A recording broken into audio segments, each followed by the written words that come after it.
Muy buenas noches, bienvenidos a 678, en este caso con un programa muy especial, teniendo en cuenta que estamos en 23 de diciembre, esperando las Navidades. Estimados colegas, muy buenas noches, ¿cómo están todos ustedes? Bueno, vamos a ver un programa que fue emitido a principio del año, en realidad el 24 de enero de este año, cuando vino el expresidente Kirchner aquí a participar del programa.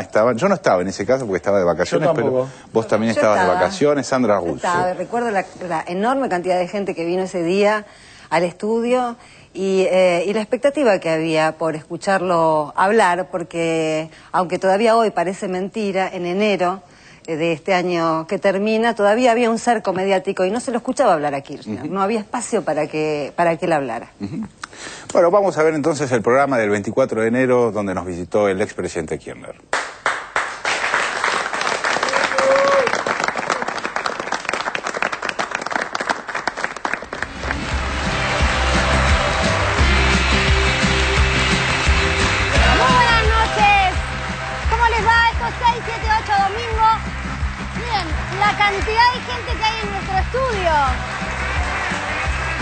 Impresionante. Yo creo que esto desde Maradona no nos pasaba, tener tanta gente en el estudio. Hay que decirlo.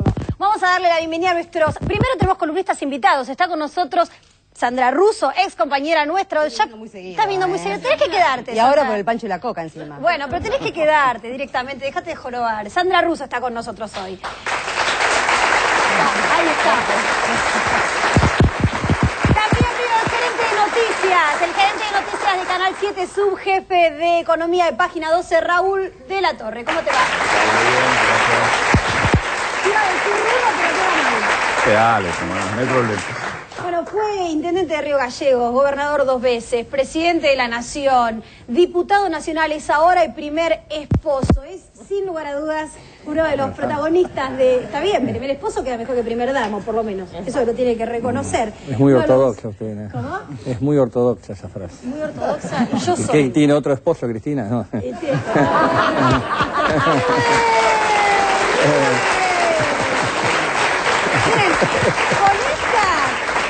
esta respuesta se presentó solo. Néstor Kirchner está con nosotros hoy.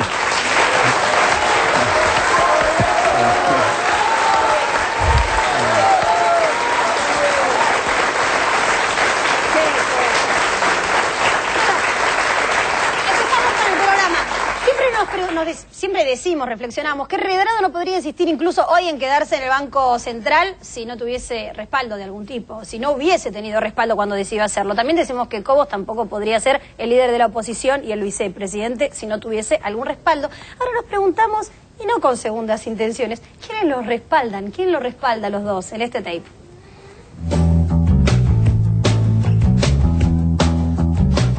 Cobos, la oposición y Clarín. Miradas al Sur, domingo 24 de enero. Entrevista, Carlos Kunkel. Mañeto es el consejero de Cobos. Los hijos de la señora Herrera de Noble son nuestros hijos. Lo que ocurre en TN es una maravilla. La mitad de la pantalla se la han dejado a Redrado, convertido en un héroe especialísimo para TN en estas horas. Y los políticos de la oposición, es gracioso verlos, están haciendo cola. Sí, sí. Pero esto de hacen cola para pegarle al gobierno... Acá se cumple. Se está cumpliendo, porque estaba hablando Gil Lavedra. Detrás de Gil Lavedra, esperando su oportunidad, estaba Prat Gay. Detrás de Prat Gay estaba Pinedo. Martín Redrado, el hombre de la semana, el más buscado. Aquí le preguntamos todo lo que usted quiere saber. Le preguntamos todo lo que usted quiere saber. Buenas noches. ¿Cómo le va, Gustavo? ¿Cómo está? Bien, muy bien. Gracias por atendernos, doctor. Por favor, Gracias por atendernos, doctor. Pese al fallo de la justicia, Redrado se comunicó con su canal amigo y le manifestó lo siguiente. Los abogados que patrocinan a Martín Redrado le aconsejaron presentarse mañana a su lugar de trabajo. Sin embargo, el gobierno está dispuesto a que no entre nunca más a su oficina en el Banco Central. Este lunes, junto a sus abogados, intentará traspasar las puertas del edificio ubicado en Reconquista 266 y llegar hasta su despacho. ¿Por qué quiere ir Redrado al Banco Central luego del fallo de la justicia? ¿Querrán armar junto a su canal amigo un pequeño escandalete? Un eslabón más en la operación Redrado Cobos Clarín. Cobos, la oposición y Clarín. Julio Cobos, vicepresidente electo de la Nación, ¿cómo va a ser la convivencia con el peronismo y la integración en este marco de concertación plural que ha llegado al gobierno? Bueno, un marco de convivencia, de madurez política. Obviamente somos parte del gobierno, somos oficialismo y nuevamente apoyar la decisión del gobierno. Quien ejerce la vicepresidencia del país no cumple el rol que le asigna la Constitución argentina.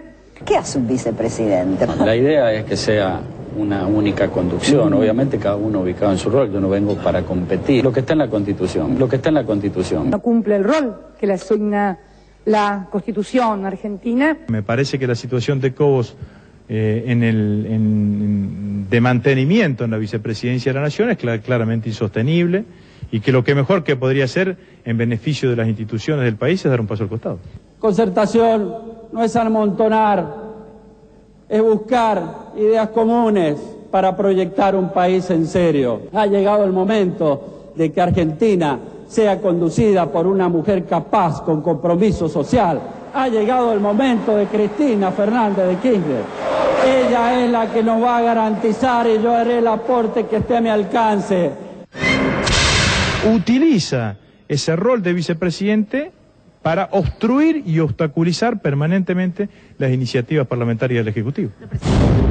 Tema, la 125. Mi voto no es positivo. Tema, el fin de las AFJP. ¿Realmente coincide con el modo en que se estatizaron los AFJP? No. ¿Realmente coincide con el modo en que se estatizaron los AFJP? No, podría haber sido planteado de otra manera. Tema, el fútbol para todos. Es una ruptura entre dos partes privadas. Me parece que no es prudente, ¿no? Tema, la ley de democratización de medios. Qué bueno sería que esto se postergara para que se lo resolviera el Congreso nuevo. Es un bien el acceso a la información y la libertad de expresión. Por ahora no va encaminado en ese sentido. ¿Estaba, por ejemplo, en la plataforma de la fórmula Cristina Cobos esta ley? Me parece que no. A ver en internet, Frente para la Victoria. Plataforma electoral. Nueva ley de radiodifusión. Ahí está. ¿Estaba, por ejemplo, en la plataforma de la fórmula Cristina Cobos esta ley? Nueva ley de radiodifusión. Ahí está. Tema, el fondo del Bicentenario y el atrincheramiento de Redrado. Yo estoy actuando de buena fe, poniendo lo mejor de mí para destrabar una situación complicada, innecesaria. Ha llegado el momento de Cristina Fernández de Kirchner. Ella es la que nos va a garantizar y yo haré el aporte que esté a mi alcance. Somos oficialismo y nuevamente apoyar la decisión del gobierno. Hablando de lealtades y vicepresidentes, miren lo que pasó el viernes en Bolivia en la jura de Evo Morales como presidente reelecto de ese país. Presidente Evo, vienen 5 nuevos años y le prometo, presidente Evo, lealtad. Lealtad a este proceso. Aquí tiene a un revolucionario. Para ayudarlo, presidente, para estar junto a usted, junto con usted. ¿Qué es lo que más te entusiasma de Kirchner a vos? Los enemigos.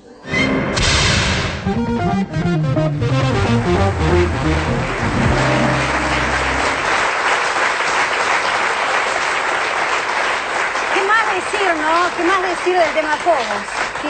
¿Qué más decir del tema Cobos? No, hay muchas cosas que creo que es importante que la gente conozca, ¿no? Es decir, ¿por qué fue Cobos candidato a vicepresidente? Es un tema. Yo creo que aquellos que tenemos responsabilidad dirigencial, que tomamos decisiones y que no hacemos pactos de impunidad, tenemos que tener la actitud de hablarle cristalinamente a la sociedad para que después la sociedad opine. La intención nuestra en todo momento fue avanzar el avance de sustentabilidad o de sustentación de un proyecto transformador en la Argentina. Para eso incorporamos sectores que estaban más a la centroizquierda, sectores que venían del radicalismo, sectores independientes, y coincidimos que teníamos que llevar para ver si la cultura política en la Argentina podía dar un salto cualitativo, una fórmula donde esté alguien que pertenezca al peronismo y alguien que pertenezca a la concertación plural. ¿Y cómo se decidió el tema de Cobos? Es mucho más sencillo. Estábamos un día en mi despacho con el gobernador Sáez de Río Negro, el gobernador Zamora de Santiago del Estero, Gerardo, estaba yo y estaba Julio Cobos. Y el único que no tenía reelección era Julio Cobos. Entonces ellos mismos me dijeron, llevemos a Julio Cobos. Así, yo lo conocía a Julio Cobos, lo fui conociendo en la gobernación de Mendoza. No, agradeció Cristina el otro día, dijo, che, ¿cómo idea? Son dos personas muy respetables, tanto Sáez como Zamora. Zamora también, aparte, igual que Sáez, en el caso de Zamora es un gran gobernador en Santiago del Estero, ha terminado con largos años de oscurantismo en la provincia de Santiago del Estero, y coincidiendo en las ideas, coincidiendo en el proyecto, bueno, dijimos que vaya, ahí en ese momento se decidió que podía ser Cobos, se la consultó a la presidenta. Ella también, en una amplia generosidad, dijo que bueno, que le parecía que está bien que vaya. Yo lo conocía a Cobos, de Mendoza, dije, lo ayudamos. Sabemos la gobernación, los mendocinos saben la gobernación que hizo Cobos. Cómo nos ayudamos con las jubilaciones, con la caja de policía, con los fondos, cómo nos llegaba a fin de mes, como otros gobernadores, que después uno los escucha hablar de economía, macroeconomía, de distribución del ingreso, de inversión y demás. ¿Qué le pasó? ¿Quiere chenar? No, yo creo que acá en la Argentina han pasado cosas muy importantes. Ustedes tienen que saber que cuando se decidió que Cristina sea candidata a presidenta, entre otros me vino a ver un importante empresario de la industria automotriz y también me vio el señor Manieto diciendo que Cristina no podía ser presidenta. Era mujer, que no iba a sintetizar, es decir, cosa que obviamente tuvo su clara respuesta, ¿no? Es decir, que no eran ellos.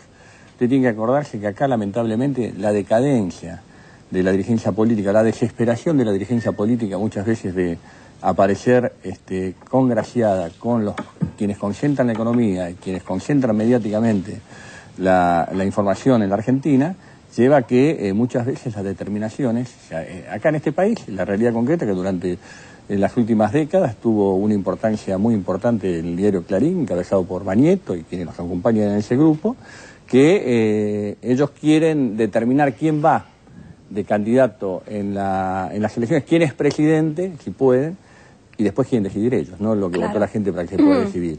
Y ustedes tienen que darse cuenta que a Cristina, a nuestra presidenta, desde el propio inicio de su gobierno, al otro día después de haber jurado, prácticamente fue bombardeada permanentemente. ¿Y por qué? Y porque en la etapa que a mí me tocó gobernar, había que ir construyendo espacios, acumulando, buscando consensos que nos permitan salir del infierno. Entonces nos acompañaban muchos sectores que, desde el punto de vista ideológico, por ahí tenían diferencias, pero la necesidad de salir del infierno nos daba coincidencias coyunturales. Cristina, todos sabían, conociéndola, y quienes la conocen, y no la conocían y la conocen, venía a profundizar, venía a consolidar un modelo, y en Argentina, esto lo decíamos nosotros permanentemente, iba a haber un modelo de centro-izquierda, transformador, progresista, y que se reagrupe la centro-derecha en sus distintas facetas, ¿no es cierto?, que tiene, por más que se quieran llamar de una forma o de otra forma.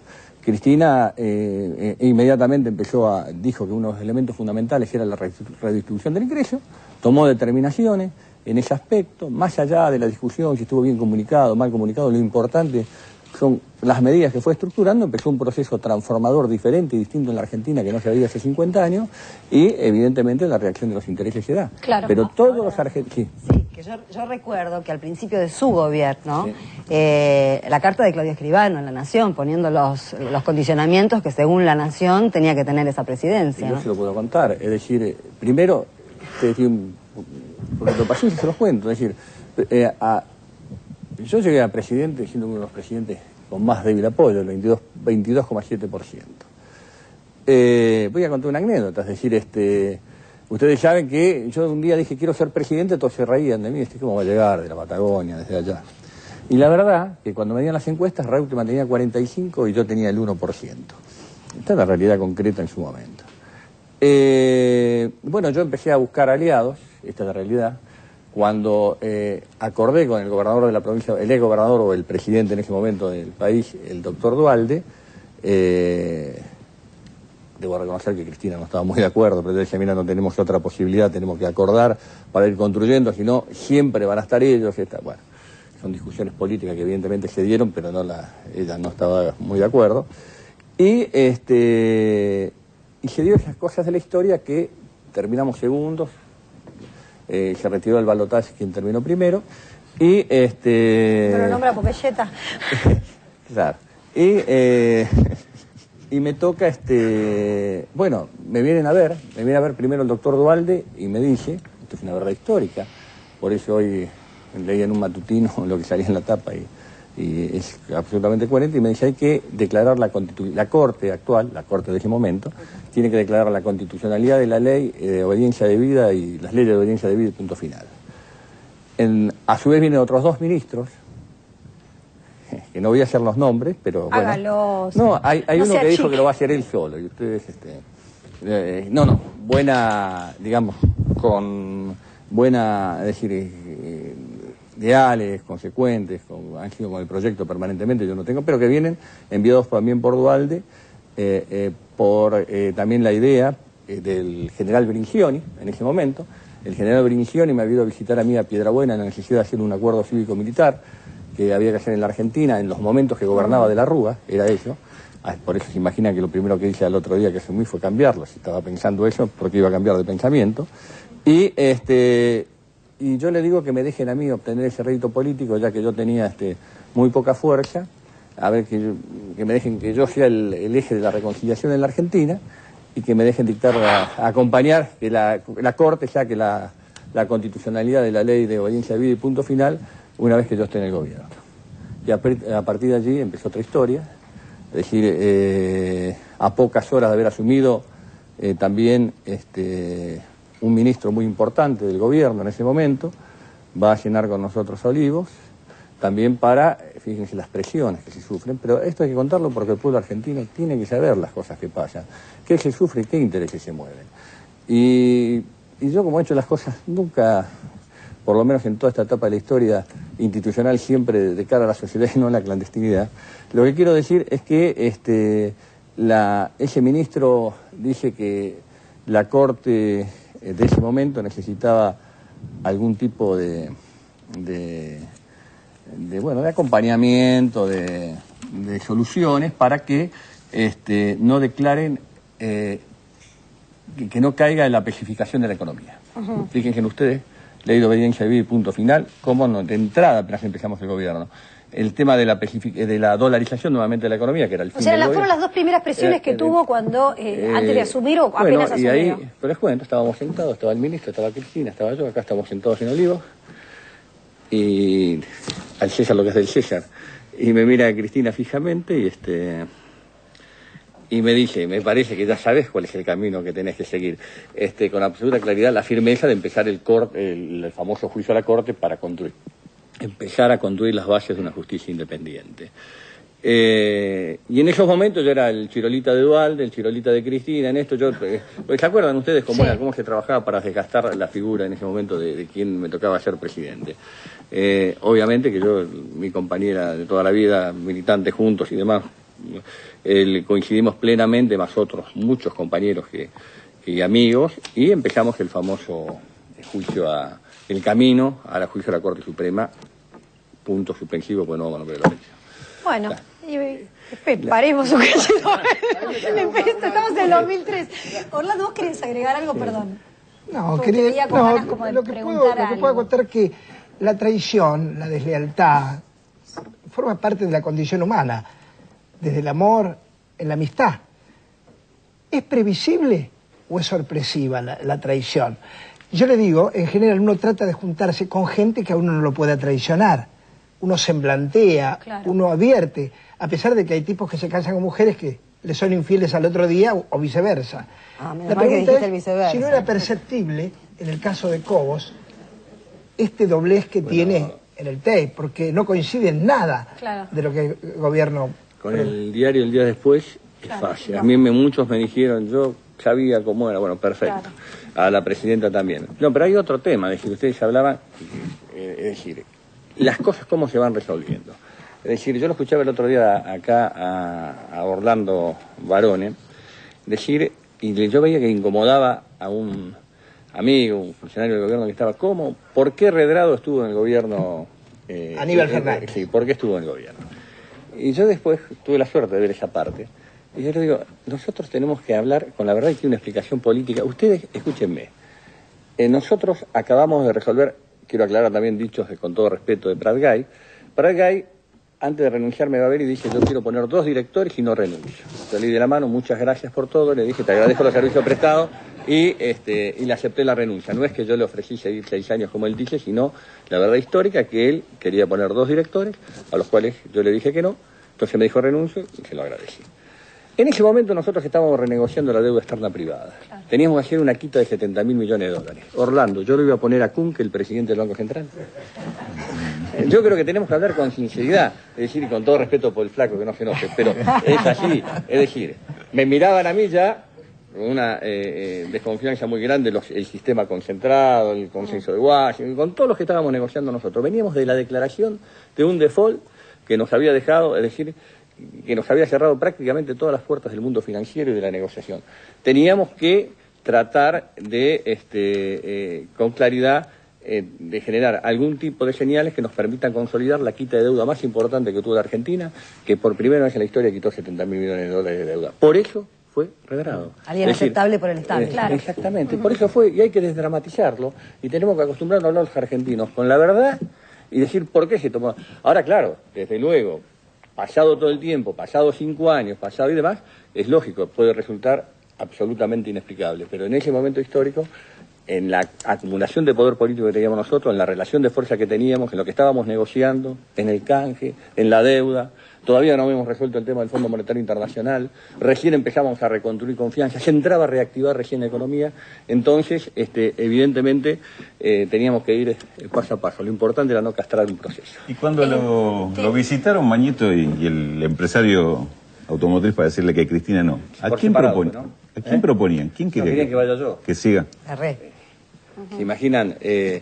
Hoy, que estamos 24 de enero, hoy, 24, 25 de enero, un presidente sin capacidad de reelección, acá no hay Superman, Y yo conociendo el funcionamiento de los poderes económicos y aprendiendo la lección de la historia y viendo lo que le pasó en otros momentos de la historia argentina, haber intentado seguir siendo presidente hubiera sido una solución coyuntural, supuestamente hubiera conformado algunos otros sectores, pero en el proceso de transformación de la Argentina hubiera sido un retroceso.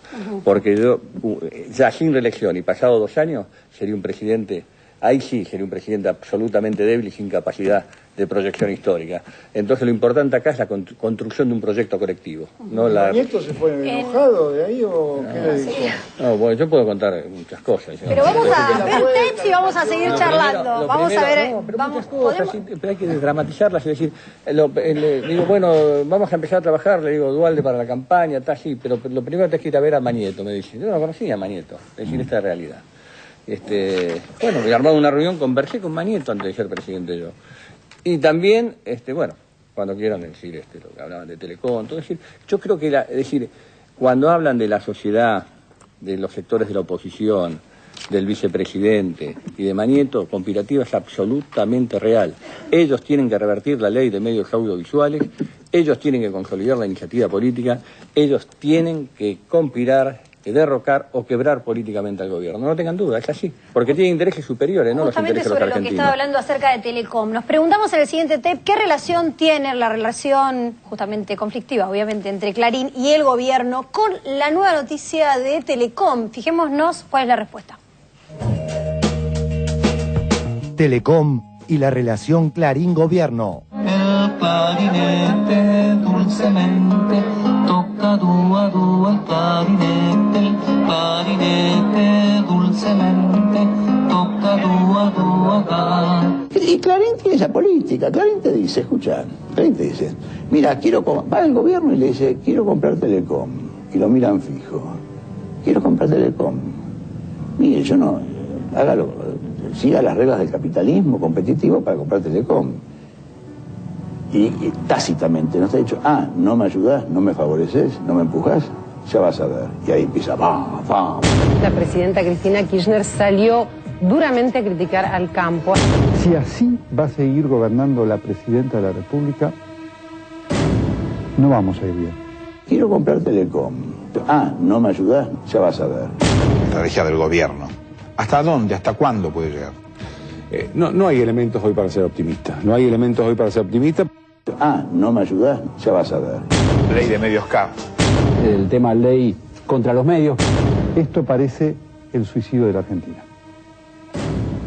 Hasta el próximo jueves. Muchas gracias. Ahí te dicen, mira, va el gobierno y le dice, quiero comprar Telecom. Ah, ¿no me ayudás? ¿No me favoreces? ¿No me empujás? Ya vas a ver. Y ahí empieza, va. Clarín.com. Dura carga de Néstor Kirchner contra Clarín y sus periodistas. Utilizó el diario una vez más al ya clásico término crispado. En un tono crispado, también acusó a los periodistas que tratan de mostrarse como intelectuales.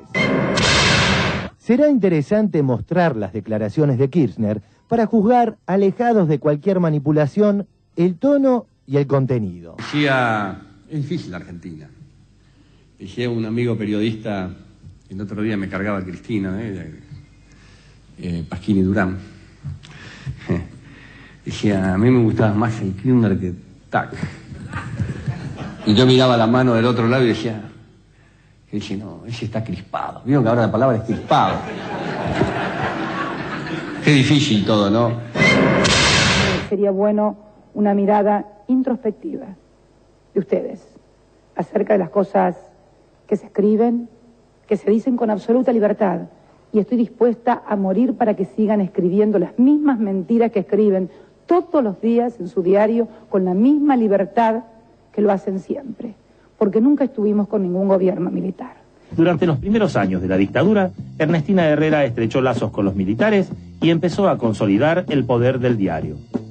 Las páginas de Clarín reprodujeron fielmente los comunicados oficiales que disimulaban los secuestros y los asesinatos bajo el eufemismo de enfrentamientos. Porque nunca recibimos ninguna empresas de un gobierno militar. El apoyo de Clarín a la dictadura se vio compensado, entre otros negocios, con papel prensa. Fueron socios del proceso y además tomaron una empresa como papel prensa sin tener participación alguna, directamente desde afuera hacia adentro. Yo los vi a los militares vestidos de militares, a los civiles vestidos de civiles y a los señores de los 3 grandes diarios de este país saqueando una empresa, los mismos que pactaron con los militares que hoy con algún artículo que rememoran se disfrazan de progresistas. Porque nunca hemos recibido nada de los militares, porque estamos seguros de quiénes somos, de lo que tenemos, de nuestros hijos. Perfil, sábado 23 de enero. Las adopciones de la dueña de Clarín denuncian que fue irregular la toma de muestras de ADN a los hijos de Noble. Técnicos del Durán testimoniaron que la policía demoró allanamientos. En el caso de Clarín, la dueña, la señora Herrera de Noble, esta señora tiene 2 chicos que todavía estamos esperando que la justicia actúe como corresponde para saber si no son los nietos que estamos buscando. Está probada la irregularidad del procedimiento de las adopciones. Porque estamos seguros de quiénes somos, de lo que tenemos, de nuestros hijos, de quiénes somos y podemos hacerlo frente a todo el país y a todos los argentinos. Seguramente los accionistas de la empresa en la que usted trabaja no pueden hacer lo mismo. Lo que ha pasado con Clarín es una cosa increíble. Realmente es difícil de entender que un medio con el poder que tiene Clarín, con todos los medios que tiene Clarín, Canal 13, Radio Mitre, TN, etcétera, digo Clarín porque es lo más visible, no son los únicos, porque también está la gente de Canal 2, etcétera, pero quiero decir que es un foco opositor al gobierno, lo cual no quiere decir que el gobierno esté haciendo todo bien. De la misma forma de que nadie hace todo mal, nadie hace todo bien tampoco. Pero no reconocer lo que ha hecho el gobierno a lo largo de los últimos 5 o 6 años, y estoy involucrando al de Néstor Kirchner también, me parece que en alguna parte es muy injusto. Ahí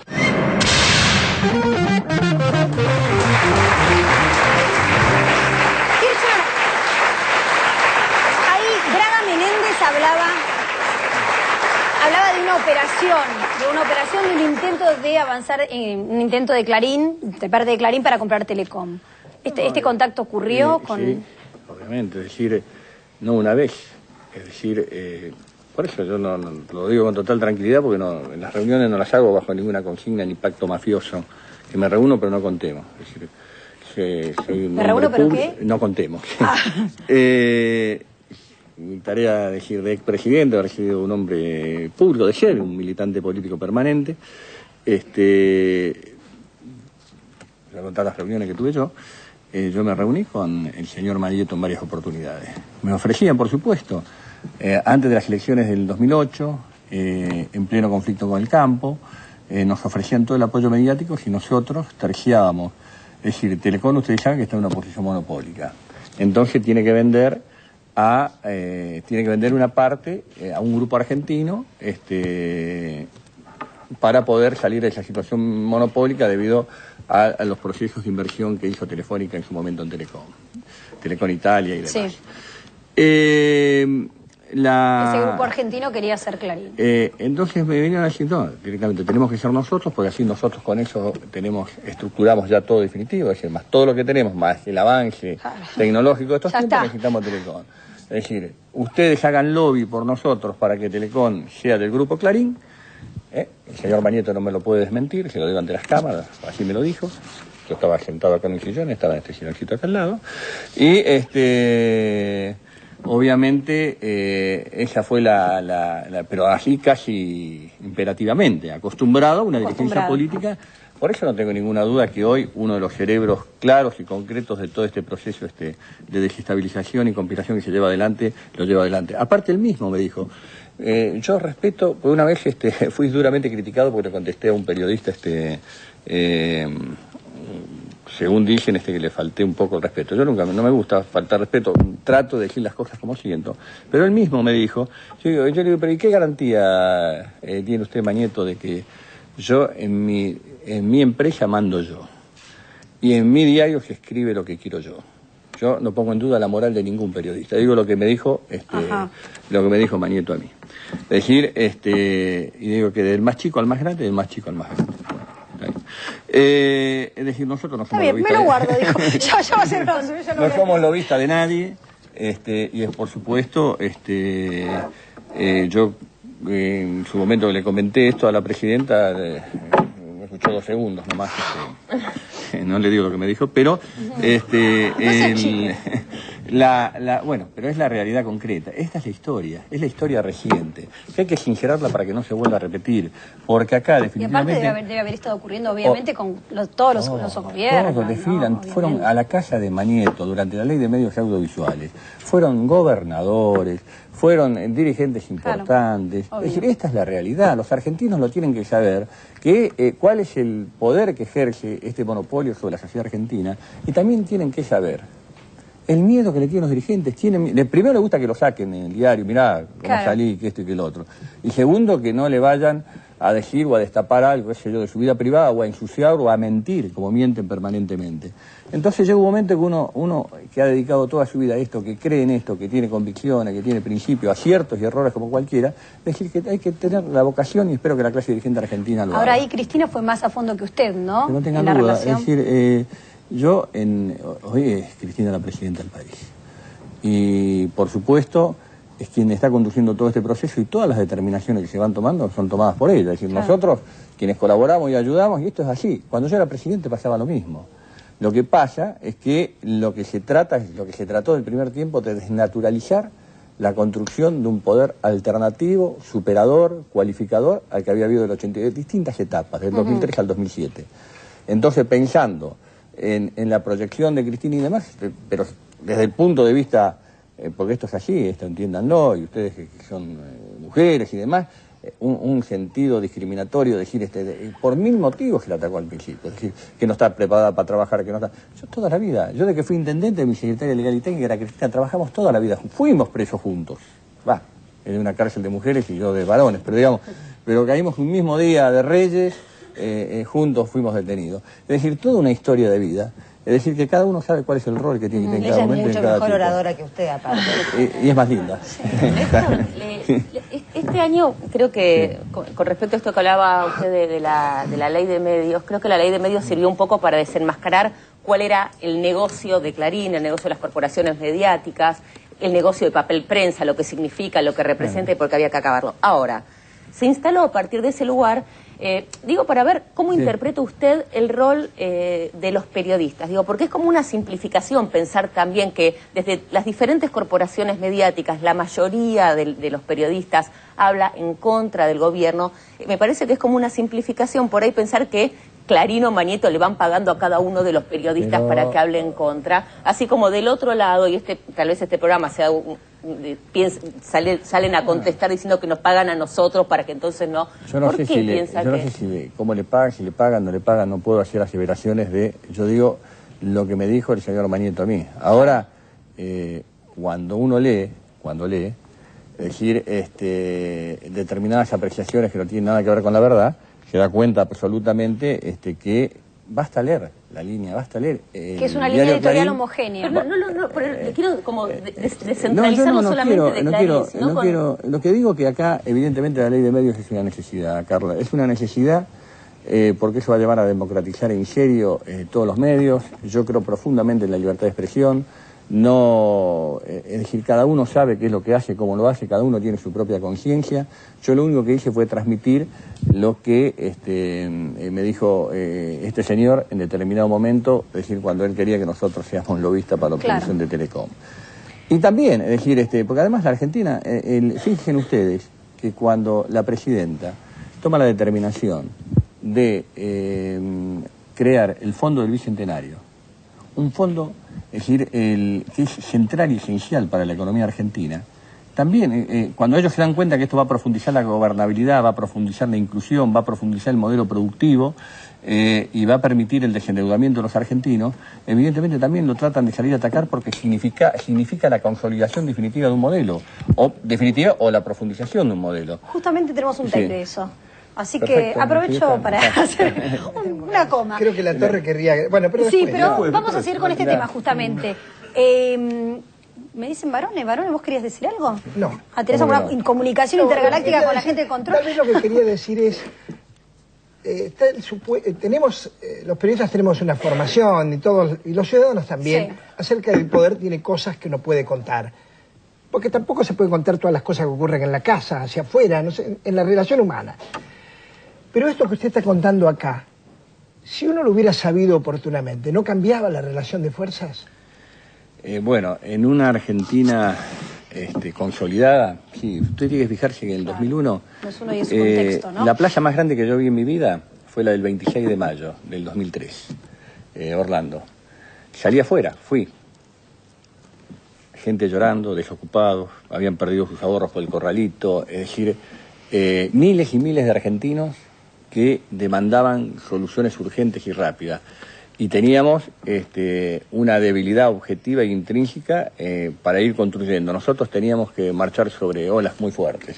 Muy fuertes, y a veces uno tiene que ir priorizando lo que yo cumplo con mi deber histórico de contarlo. Es decir, porque nunca hice ningún pacto de silencio. Es decir, contar cómo se fueron dando muchas cosas, porque si no después no se entiende. Es decir, hay cosas que no se entienden, entonces el deber de a quién le tocó vivir un momento determinado de la historia argentina en un determinado lugar, por respeto a los ciudadanos argentinos, es contarla tal cual fue.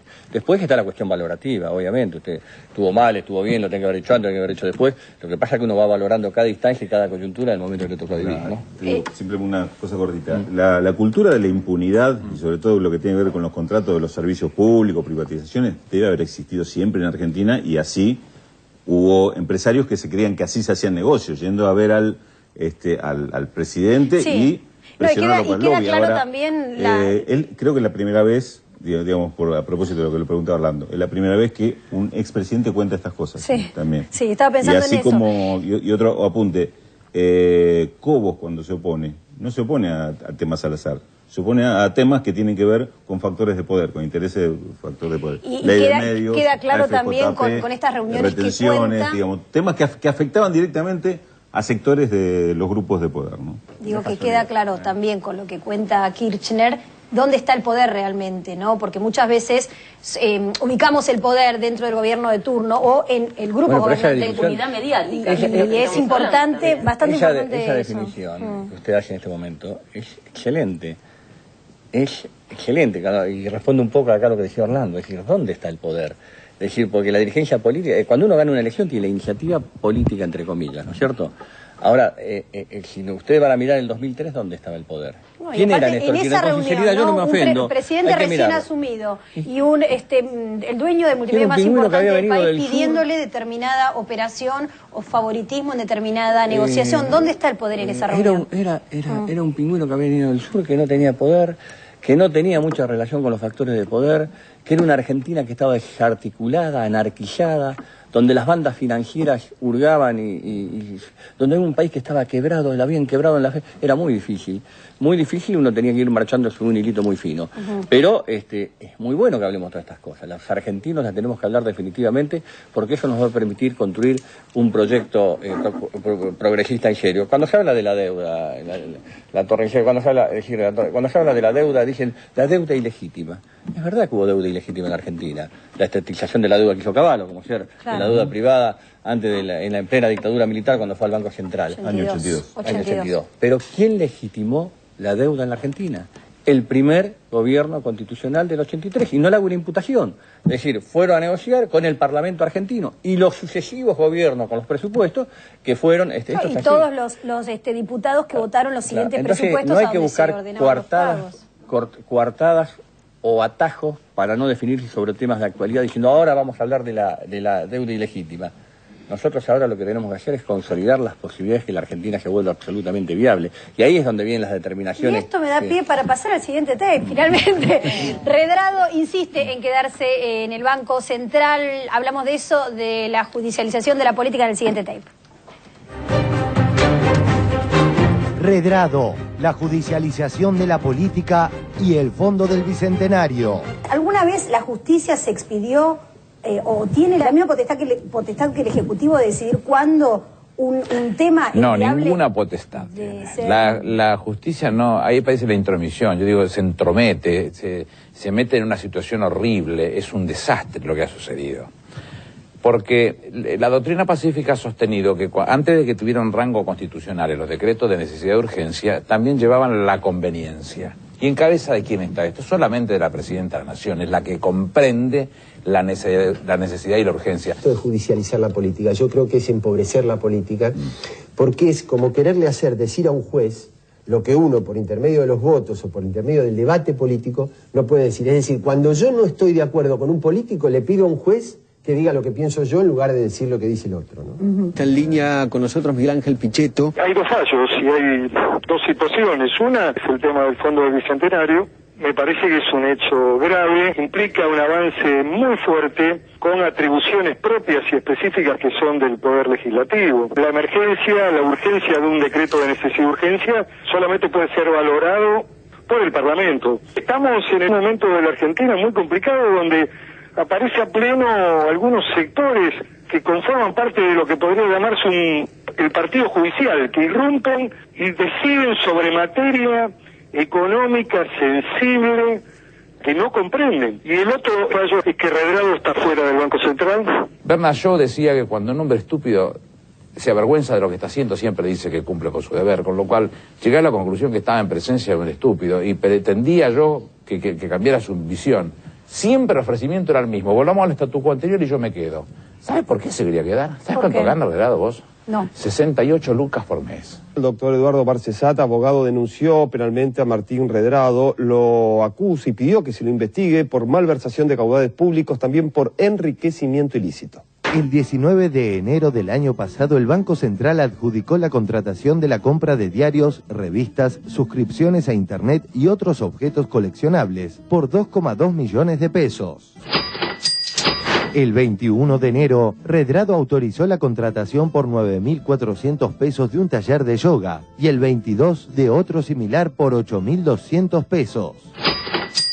Desembolsó 150.000 pesos en pago de funciones de teatro de títeres. El 20 autorizó el pago de 40.000 pesos por el taller de actuación de Daniel Miglioranza. ¿Qué es un banco? Un banco es una institución que hace dinero. Para los clientes. No, para el mismo banco. Sí, que vivo, pero cuando te pasan un aviso por la tele no te dice que lo hacen para ellos. No, claro, pero no, porque es de mal gusto. ¿Cómo van a decir, por ejemplo, mire, depositen este banco porque nosotros que somos los capos y directores de este banco queremos seguir forrándonos de guita y mandarla toda a Suiza? No puede. Otro profesor de teatro fue contratado el 28 de abril por 8.400 pesos. Al día siguiente amplió en 139.000 pesos la compra de diarios, revistas y suscripciones a Internet. El 4 de febrero compró por 106.865 pesos un auto Passat azul. Hombre previsor, el 14 de mayo desembolsó 98.046 pesos con 30 centavos para blindarlo. Para llegar bien preparado a los encuentros internacionales de banqueros a los que por entonces podía concurrir sin autorización del directorio, el 29 contrató un taller de tango por 6.500 pesos. ¿Cómo viste vos toda esta saga desde que comenzó en este cortocircuito entre el Banco Central o Redrado y el gobierno hasta ahora, ¿no? Todas estas idas y vueltas. Y en principio lamento que no me haya llamado a mí para que le dé clase de teatro.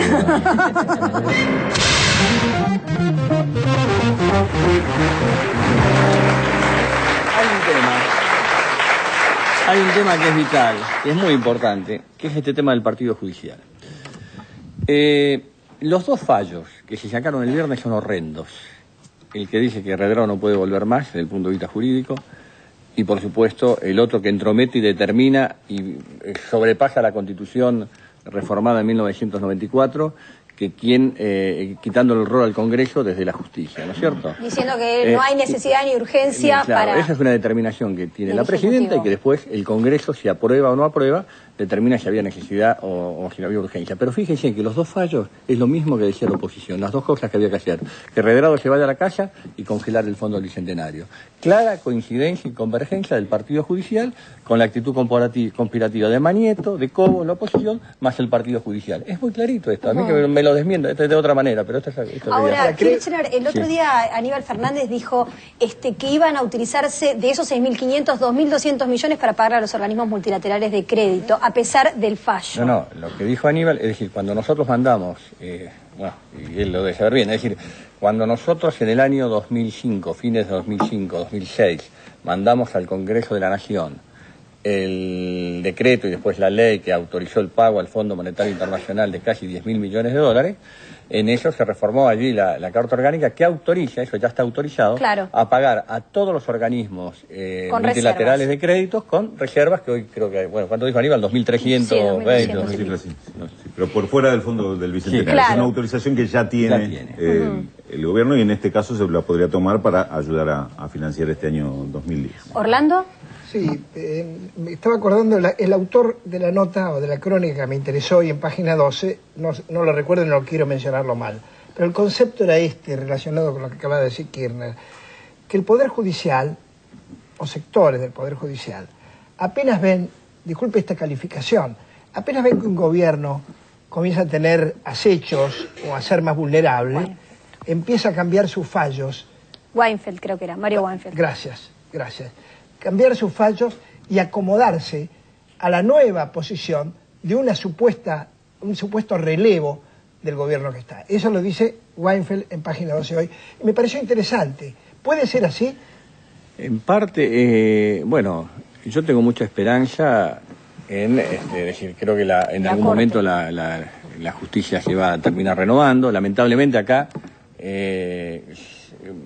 se dieron todos los procedimientos para que se pueda renovar la clase política, para que algunos sectores del poder se puedan renovar y demás, pero evidentemente la Corte tiene una estructuración que la trae inclusive antes de la iniciación del proceso democrático. Hay muchos funcionarios que vienen desde antes, otros que fueron designados durante toda la etapa de la década del neoliberal, consenso de Washington y demás, la década del 90, y hay funcionarios, yo lo que creo que más que responder, a nosotros lamentablemente, la mayoría de las veces, teniendo razón, la justicia no nos fue favorable, siempre lo hemos soportado con absoluta sobriedad, porque aspiramos a que creemos que hay un proceso de transformación en marcha en la justicia argentina, que en algún momento se va a profundizar, y quienes tienen la responsabilidad de hacerlo y la herramienta para hacerlo, esperemos que lo hagan. Ahora, también uno cuando Que es la Corte, ¿no? observa este tipo de fallos, no puede menos que asociar con cuestiones que están pasando en toda la región, en otros países, ¿no?, de América Latina, que también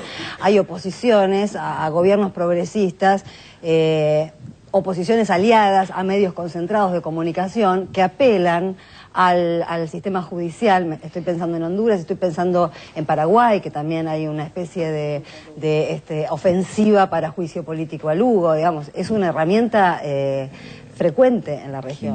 Sin duda, pero fíjese que a nosotros, es decir, nos ataca como proceso político por lo que hicimos bien, no por lo que hicimos mal. Es decir, que yo lo escuchaba a Adrián Paenza decir que ningún gobierno hace todo bien, ni ningún gobierno hace todo mal. Pero a nosotros nos atacan por lo que hicimos bien, claro. Fíjense en ustedes, hay una estructuración de la defensa. El tema en este momento, con Cristina, con nuestra presidenta, se han profundizado como nunca, gracias a Dios, todos los juicios a la represión ilegal de la dictadura de los años 76. Esto es muy fuerte, hay 900 detenidos. Esos 900 detenidos tienen ONG que aglutinan más o menos 220.000, 250.000 personas que están totalmente activas, que se mueven, todo el mundo lo sabe, que se mueven por aquí, mayormente por Capital Federal. Es decir, entonces fíjense ustedes, nosotros fuimos y un día el día que bajamos el cuadro Videla no fuimos a bajar un cuadro Videla, fuimos a decir que una etapa se había terminado. El día que se dijo, listo, la ley de obediencia de vida, punto final, indulto y compañía, también vamos a juzgar a los represores, o cuando tuvimos que nos negaban la posibilidad de tratar la ley de obediencia y punto final, y decíamos que nosotros y dejamos sin efecto la ley que dictó de la Rúa, que no se podía extraditar cuando el doctor Garzón en España quería extraditar a los represores en su momento. Es decir, tocamos situaciones económicas muy fuertes. Lo de Cristina, escúchenme, y esto ténganlo en claro, lo de Cristina, de haber recuperado la administración de los fondos de los jubilados argentinos, de los trabajadores argentinos, que es la posibilidad de reconstituir un BANADE, de constituirse un BANADE o el BNDES de Brasil. Los fondos, gran parte del endeudamiento, Orlando, de la Argentina en la década del 90 se empieza a hacer cuando los fondos de los trabajadores argentinos son privatizados y pasan a manos privadas. Es decir, para mantener la convertibilidad uno a uno, y con ese agujero financiero que había quedado, había que emitir deuda permanentemente para poder hacer frente a las obligaciones que se tenían. La recuperación de esos fondos terminó, es decir, los grupos concentrados de la economía fueron los más afectados, que eran los que disfrutaban de la posibilidad de que se presten a ellos permanentemente estos fondos que ahora pasan a ser parte de todos los argentinos para poder transformar, incorporar. Fíjense que la medida esa que tomó Cristina permitió tomar la medida social más importante de la historia, que la ha tomado ella en los últimos 50 años, que fue las asignaciones familiares universales. Que no importa si lo dijo Juan, Pedro, Andrés, los socialistas, los no socialistas, aquello y demás. Lo importante es que la medida que se tomó, la medida se está implementando, y hay 3.500.000 chicos argentinos que estaban totalmente excluidos, que hoy pueden tener la posibilidad de un amparo. Estas son las determinaciones, las empresas, las pymes. ¿Cómo afrontamos la crisis internacional del 2009? Si nosotros no hubiéramos tenido el mercado de capitales interno que creó Cristina con los fondos de la AFJP, ¿a dónde hubiéramos ido? ¿Hubiéramos salido al mercado internacional en donde explotó el mercado de los capitales? ¿Qué hubiera pasado en la Argentina en el 2008 y en el 2009? Es decir, yo creo que todas estas determinaciones son las que van generando todo este tipo de situaciones. Es un gobierno que ha avanzado cualitativamente y con decisiones muy fuertes. Ahora, ¿qué le respondería? La oposición dice, lo que en realidad sucede es que con los fondos que están destinados en el presupuesto para pagar la deuda quieren hacer otra cosa y no alcanza, y por lo tanto tienen que tomar más crédito en el exterior y por eso quieren usar las reservas, ¿no? Yo escuchaba a un amigo el otro día aquí, que decir, con los fondos que es decir, primero, el Fondo del Bicentenario, ¿qué genera? Desendeudamiento, que ha sido algo que el gobierno, este proceso político del 2003 a la fecha, ha hecho permanentemente. Nos hemos desendeudado con la quita de 70.000 millones de dólares, pagando deuda, inclusive pagando a los organismos multilaterales. Bueno, por supuesto le pagamos al Fondo Monetario Internacional los 10.000 millones de dólares de deuda, y disminuimos el endeudamiento con el BID y con el Banco Mundial, fuertemente el grado de endeudamiento.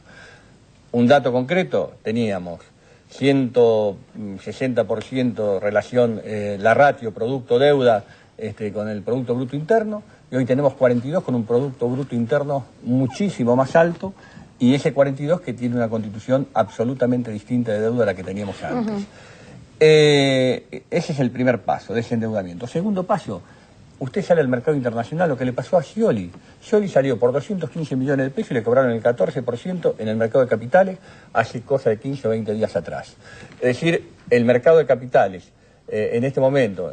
Para tener más margen de negociar los intereses. Tiene tasas que se mueven entre el 14 y el 15%, porque la Argentina viene del default, superó un montón de situaciones y el mercado internacional está así. Fíjese las medidas que ha tenido que tomar Obama en estas horas y en estos días. Y lo atacado que es también. Con esta situación internacional, argentinos en serio, con esta situación internacional, no hacer lugar al Fondo Bicentenario es un acto de absoluta irresponsabilidad. Segundo, la tasa acá sería... Hoy, y que me corrija aquí el amigo economista, el 0,305 creo anual que estaría pagando la Argentina por este tema. Segundo, tercero, los fondos que se liberan del presupuesto. Estos fondos que podían liberarse van ya a las partidas que fueron aprobadas presupuestariamente. Usted tiene que hacer una obra, póngale que tiene que hacer Los Chigüidos en Neuquén, que es una obra que cuesta 1.500 millones de dólares. Sí. Por ahí este año tenía una aprobación presupuestaria de 50 millones de dólares, que va a posibilitar que usted en vez de avanzar por 50 millones de dólares pueda avanzar por 100. Ninguno de los fondos que puedan venir de este fondo del Bicentenario, que liberar presupuestariamente, oxigenar presupuestariamente, en principio van a ser destinados para nada a partidas que no sean aprobadas presupuestariamente por el Congreso. Ahora, el problema acá es que el gasto público parece que se hubiera convertido en una mala palabra, entonces se lo ataca por aumentar el gasto público, que hubiera pasado en la economía del 2009 con la crisis si no hubiera habido más gasto público, más consumo. Fíjense ustedes, gente, lo mismo que cuando midan los estímulos, el país que más estímulos fiscales dio en el mundo para promover la economía fue China, con el 6,5% del presupuesto. El segundo, ¿quién fue? Argentina, con el 6,2% del presupuesto, que permitió que ante la crisis internacional la Argentina termine creciendo al 0,9% aproximadamente este año. Sí, como veíamos en los informes, como usted mismo señalaba, es tan fácil que se alinee la oposición, las corporaciones, hasta el partido judicial para atacar al gobierno. Es tan difícil alinear a todos aquellos que están en contra de esta concentración del poder, cuando hay muchos que ideológicamente están en esa posición y sin embargo... Mucha gente que está acompañando, habrá sectores, hay algunos sectores determinados que están más preocupados por roles individuales, personales y no colectivos, que no importa, pero en general yo creo que hay dirigentes, mucha gente, muchos dirigentes, muchos sindicatos, muchos empresarios, mucha gente de las pymes, dirigentes políticos, que es muy interesante escucharlos hablar y demás, como escuchamos a Raimundo recién, o a Sabatella, o muchísimos dirigentes más que por ahí no tienen un renombre muy fuerte que están acompañando. Yo siempre dije, es muy discutible el tema de las encuestas, pero la sociedad argentina, encuesta que yo vi de Batman, de Rubier, de Artemio López y demás, todos están Julieta Pucheiro, están acompañando el Fondo del Bicentenario. Lo que pasa es que hay una mordaza mediática muy importante que trata de mostrar otra situación que la que no es. Pero este Fondo del Bicentenario, que es fundamental, es decir, usted tiene la posibilidad de desendeudarse. Nosotros, acá, otro tema. Pero hasta los opositores han dicho que no es una mala medida. Vamos a tocar este tema, decir que por ahí es medio tabú, pero que es muy importante tocarlo desde el punto de vista económico. Vamos a hablar de religión. Hasta el momento, hasta el momento, bueno, también, pero hasta el momento de la sanción de la convertibilidad, que los primeros meses puede haber sido una buena medida antiinflacionaria, pero fue una pésima medida económica, los bancos centrales no eran autónomos, ni la circulación monetaria tenía que ver con las reservas, porque vieron que nosotros ahora, todos nosotros, tenemos un lenguaje que fue el lenguaje que creó el consenso de Washington, y decimos, tenemos que tener tanta emisión monetaria como dólares tenemos en reservas, sí. ¿No es cierto? Entonces, y tanto, lo hablo también, hablamos de las reservas disponibles e indisponibles. Entonces decimos, hoy tenemos, cuando empezó el gobierno, a fines del 2003 teníamos el 9,5% de reservas, relación Producto Bruto Interno, y tenemos el 16,5%. Y tenemos 18.000 o 17.000 millones de reservas disponibles y el resto son indisponibles. El tema de las reservas, fíjese si Estados Unidos se moviera con este tema de las reservas disponibles e indisponibles. La emisión monetaria que han hecho, nada más con la crisis internacional ahora, que han inundado el mundo de dólares, es decir, no tiene ninguna relación con las reservas que ellos deban tener. Esto es una cuestión de política económica, algo que este tema del Fondo Bicentenario, y esto que ha puesto la Presidenta a discutir, se va a tener que discutir seguramente en los próximos tiempos, lo que hay que ver, la relación del circulante monetario tiene que ver más que nada con la relación del Producto Bruto Interno de un país, de su capacidad productiva, y no con ese lenguaje que nos impuso el consenso de Washington. Nosotros somos tan moderados y tan prudentes que nos movemos aún con ese lenguaje y decimos, estamos solamente tomando, dijo la presidenta con toda claridad, estamos solamente haciendo uso de las reservas disponibles. Sí. Esas reservas disponibles cuestan el 0,3 o 0,5. El mercado de capitales argentino cuesta el 15%. Pero yo les quiero contar algo más, porque me toca ¿cómo se hace si no se hace el Fondo del Bicentenario? Es decir, ¿cómo se paga la deuda en la Argentina?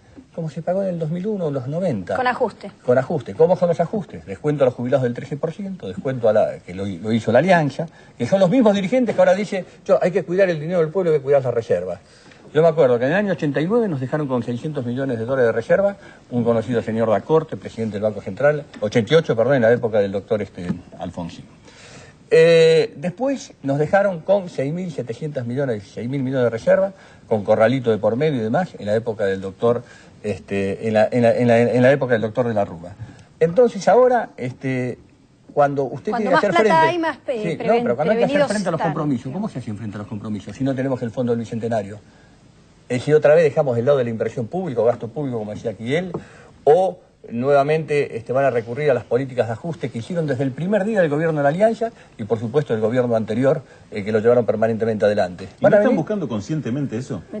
Llevar al gobierno a eso. Yo creo que quieren llevar eso, quieren llevar a políticas de ajuste, porque lo único que les interesa es llegar al poder de cualquier forma. No les interesa que la Argentina pueda salir definitivamente. Lo importante sería que quien le toque venir en la próxima etapa venga con propuestas superadoras, ayudando a consolidar un modelo transformador y tener una cualificación o una calidad superior al gobierno que está ahora. Vamos a ver ahora... Pero tengamos cuidado, discúlpenme. Tengamos cuidado. 10 segundos. No, porque después sabe lo que pasa. La conductora, Sí, está bien. Sí, ¿Esto es una mesa democrática o...? Bueno, Pero termine la frase que ya pasamos. Porque a mí me tocó vivir la plaza el 26 de mayo del 2003.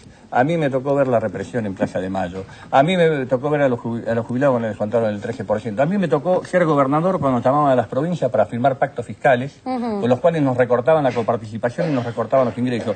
A mí me tocó estar cuando nos recortaron toda la obra pública. A mí me tocó estar cuando descontaban a los maestros y a los empleados. Y después me tocó ir a reparar, como presidente, un montón de esas situaciones. Por eso es muy importante que tengamos buena memoria. Me da mucha gracia que hable tan bajo. Muy importante. Pero es apasionante. Es decir, está bien. Es apasionante, es el país, es el destino del país. No se puede jugar con esto. Esto es lo que yo digo. Es decir, hay cosas que tienen que tener una discusión superlativa. Está bien. ¿Ibas a hacer el chiste de Milita? ¿Ibas a hacer el chiste? ¿Hablas despacito, está armando gente? No, claro, nena. Claro. Por favor. Me cortó la respiración. No. Amando gente. Amando.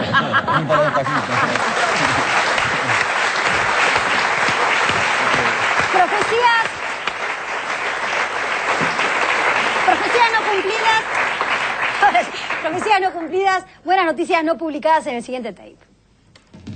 Las profecías no cumplidas y las buenas noticias. En algún momento también vamos a tener que empezar a importar trigo. El trigo, vamos a tener que importar trigo. Nosotros tenemos mucha preocupación que el año que viene el país tenga que importar trigo. No se va a sembrar trigo, vamos a tener que importar trigo en poco tiempo más. Vamos a tener pan. Vamos a importar.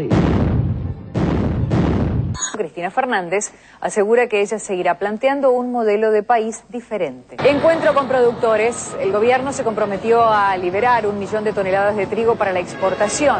Ha habido una cosecha más que importante, hay un excedente. Esto también un poquito para contestar a aquellos que decían que íbamos a tener que importar trigo. Importar trigo. Importar trigo. Importar trigo. Importar trigo. El gobierno se comprometió a liberar 1 millón de toneladas de trigo para la exportación. El 2010 va a ser complicado. Se está hablando mucho de que el año próximo podría ser un año de importar carne. Que los argentinos sepan que a partir de los próximos años van a tener leche y carne importada en su mesa. Ya en algunas provincias de la Argentina se come carne de Uruguay. Y seguimos como vamos, en los próximos años tengamos que importar carne y leche. Vamos a tener que importar carne. Y piensa que es una estadística, un número. ¿Van a tener que importar en serio? Este año se estuvo muy cerca de alcanzar el récord absoluto de venta externa, de exportación de carne. Importar carne. Carne importada. Carne de Uruguay. Importar carne. Vamos a tener que importar carne. Este año se estuvo muy cerca de alcanzar el récord absoluto de venta externa, de exportación de carne. Economía, se conocieron los datos de la recaudación. Se pronostica un año fiscal complicado. Hay un gran problema de recaudación hoy en el gobierno, ¿no? Sí. Que en el 2010 el déficit fiscal empeora. El verdadero problema es el déficit fiscal. Las cuentas fiscales terminaron el año 2009 con un superávit superior a los 17.000 millones de pesos y en diciembre hubo un ahorro por parte del Estado de más de 5.000 millones de pesos. Un año fiscal complicado. Hay un gran problema de recaudación hoy. El déficit fiscal empeora. El verdadero problema es el déficit fiscal. Las cuentas fiscales terminaron el año 2009 con un superávit superior a los 17.000 millones de pesos. Un indicador que mete miedo. Esta caída estrepitosa en la producción y en la exportación automotriz. Están comenzando desde la industria automotriz a brindarse datos que anticipan que va a ser un año difícil para la economía argentina. Veo un título de Clarín, discúlpame que defienda la camiseta. Diciembre negro para la industria automotriz. Las automotrices hablan de 700.000 unidades para el año próximo de producción local, versus 550.000 que fue la producción o que va a terminar durante este año la producción de autos. Se revirtió la curva, podemos decir, en términos de crecimiento. Hay esas señales de reversión de la curva. Esta caída estrepitosa. Un año difícil para la economía argentina. Diciembre negro para la industria automotriz. Las automotrices hablan de 700.000 unidades para el año próximo de producción local, versus 550.000 que fue la producción o que va a terminar durante este año la producción de autos. La Argentina está atravesando la crisis internacional de la peor manera posible. ¿Por qué? Porque hizo todo lo posible. La Argentina está cometiendo todos los errores para profundizar la crisis. La economía viene en picada desde el último trimestre del 2008. Se está cayendo a pedazos la economía. Todos estiman que en el primer trimestre del 2009 la caída de la actividad económica, es decir, la recesión se ha profundizado y que en el segundo semestre del año, la segunda mitad del año, va a ser todavía peor. Una temporada notable en Mar del Plata, récord en todos los registros. Los comerciantes de la ciudad dicen que aumentaron en un 25% sus ventas. Lo que noto sí es una cantidad de gente en Mar del Plata, que es impresionante. No se puede caminar por Güemes, no se puede caminar por la Rambla, es terrible la cantidad de gente. Qué bueno, ¿no? Qué temporada brillante para la gente de Mar del Plata, que tiene negocios, que tiene restaurantes, casa de ropa, porque todo funciona, gracias a Dios. La Argentina está cometiendo todos los errores para profundizar la crisis. La economía viene en picada. Qué bueno, ¿no? Qué temporada brillante para la gente de Mar del Plata, que tiene negocios, que tiene restaurantes, casa de ropa, porque todo funciona, gracias a Dios. Tenemos problemas económicos muy graves. La desocupación se viene. Nosotros ya lo dijimos el año pasado, en mayo. Esto trae más desocupación y no nos equivocamos. El desempleo va a llegar al 12%. La desocupación bajó el 8,4%, o sea, terminamos el 2009 con el 8,4% de desocupación. Bajó la desocupación, bajó del 9,1% al 8,4%. Yo les confieso que me hubiera dado por satisfecha si en el último trimestre no hubiéramos crecido en materia de desocupación, hubiéramos quedado con ese 9,1 y no hubiéramos, porque se acuerdan los pronósticos. Tenemos problemas económicos muy graves. La desocupación se viene. El desempleo va a llegar al 12%. Los pronósticos eran desocupación de 2 dígitos disparada, falta de saldo comercial, 6.000 millones de dólares, decían. Hemos logrado un superávit comercial que nadie hacía prever, porque todos eran pálidas y todas eran malas noticias para la sociedad argentina.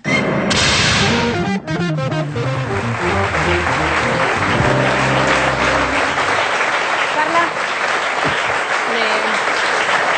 me parece que durante todo, desde hace un año y medio más aproximadamente, venimos asistiendo a la manera revulsiva en la que los medios nos vienen informando todo lo que no va a pasar o todo lo que no está pasando que sí está pasando, ¿no? Casi como con un engolosinamiento de la mala noticia por dar, incluso a futuro. Incluso me parece que hay algo muy ruin y muy vil que se instaló desde los medios, que fue el miedo, ¿no? El miedo a que todo se cae, a que todo se va, a que prácticamente si una persona, un civil, un ciudadano cualquiera apoya al gobierno, es prácticamente desestabilizante, acá hay que estar del otro lado para salvarse. Y eso me parece algo, además de mentiroso, me parece algo absolutamente ruin, porque lejos de informar o desinformar o privarte de la información, directamente están instalando miedo los medios. Kirchner, ahora el miedo está pasando, que se está intentando instalar por una supuesta suba estrepitosa inflacionaria, por lo que estuve leyendo en los últimos días. Bueno, primero hay que definir bien la matriz, que la estamos definiendo, Sí. la hemos conversado en esta mesa. Es decir, que acá hay el sector, la cabeza de la conspiración, que es donde está Mañeto, Clarín, el vicepresidente, parte de la oposición y el partido judicial, digamos, más, por supuesto, la reacción de estos sectores que tienen que ver con todos los juicios que se están llevando contra la represión ilegal no hay represión legal, contra la represión llevada adelante en los años 76, la terrible represión. Es decir, entonces van cambiando y van jugando distintas figuras y distintas acciones. Fíjense ustedes lo que dicen. Va a haber que importar carne. 586.000 toneladas de carne se exportaron este año por un valor aproximado de 1.993 millones de dólares. Dice, va a haber que importar leche. Se exportaron 307.000 toneladas de leche por un valor de 607 millones de dólares. Va a haber que importar trigo o maíz. Creo que va a haber un superávit en las toneladas de trigo de 2 millones y maíz creo que este año se va a llegar a 20 millones. 46.000 millones de dólares se generaron en el año 2009 y se van a generar una cosecha récord y muy importante en esta etapa. Se cae la industria automotriz y tuvimos 550.000 automotores, el tercer récord de producción automotriz de la historia de Argentina. Entonces, evidentemente, la realidad es una sola. Y aparte, fíjese de que se está discutiendo el fondo del Bicentenario. Y si no aquí... Rulo, dígale el Rulo me va a decir, estamos ahora, me decía Cristina, en 48.190, 48.200 millones de reservas. ¿Alguno se acuerda el 14 de diciembre cuántas reservas teníamos? Debajo de 48.000, tendríamos 47.600. Las reservas siguen creciendo en la Argentina. ¿Y saben por qué van a seguir creciendo las reservas en la Argentina? Porque nosotros, en el nivel de mantener un modelo productivo, competitivo e inclusivo, necesitamos tener un dólar competitivo. ¿Cómo vamos a competir con una economía de la escala de Brasil si no tenemos un dólar competitivo? Para tener un dólar competitivo tienen que evitar que haya un brote inflacionario. Tenemos instrumentos, tenemos que estar permanentemente con el superávit comercial que tenemos. ¿Puedo? Sí, adelante. ¿Puedo, Néstor? Todo. Sí, podés. Yo entiendo que las críticas son complicadas. Es difícil contestar una crítica que se critica al futuro, porque lo que le están diciendo es se va a tirar el vaso. O sea, Carlos, va a venir... perdóname, pero ¿podemos hacer después del corte la pregunta? No, pero voy a tratar de...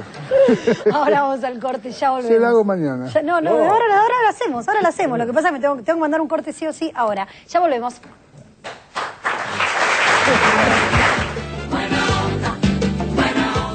...678 y el Club de la Buena Onda.